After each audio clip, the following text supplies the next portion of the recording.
All right, boom. Welcome, Juliben. This is the last chapter, and not really the last chapter. Did I just say last chapter? We're actually entering chapter 4, okay? We are done with the most difficult chapters, which are chapter 1, 2, and 3. Once you're able to cross those 3 chapters, be rest assured that the rest is just appetizer, okay? So in chapter 4 we are going to be discussing kinematics of particles. That is the dynamics itself, okay, the part that Stella actually concentrated to write. All right, that's by the way. So dynamics, what is dynamics? Dynamics involves the study of particles in motion exerted by forces, particles in motion exerted by forces with respect to time. That is what dynamics is all about. So dynamics involves the study of particles and the cause of their motions with respect to time. That's dynamics. Now, we also have parameters we call kinematics and kinetics. Kinematics actually is a study that studies particles that are in motion. That's to say, you talk about their position, you talk about their distance, you talk about the velocity, you talk about the acceleration of this particle without paying attention or making reference to their mass or the force responsible for their movement. So when you talk about kinematics, you are only involved in discussing position, velocity, acceleration of particles. You don't care about the mass, you don't care about the force. And when you talk about kinematics, you are into the study of force associated with motion.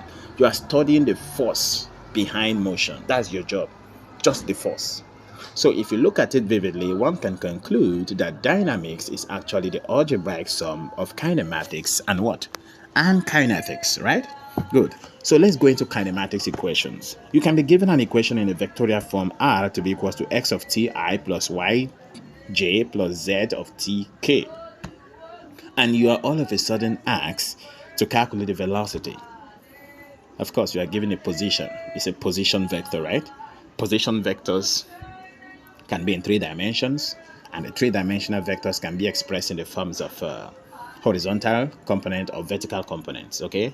So your textbook actually based on vectorial method of solving these kinematics related questions, but you can actually solve them without following the protocols of vectors and just get yourself cool, because following these procedures at times can be very disturbing, okay?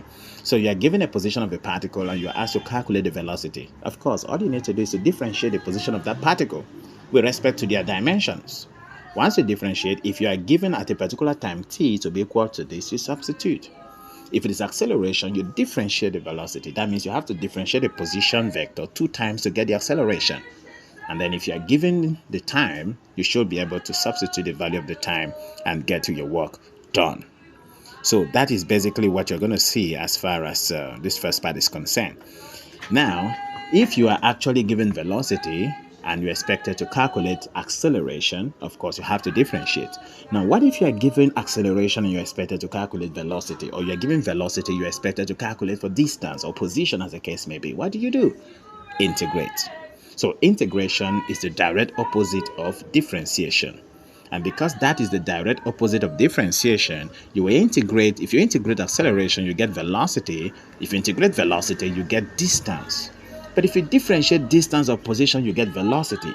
If you differentiate velocity, you get acceleration. So you see, it is a to and fro movement in terms of differentiation and integration.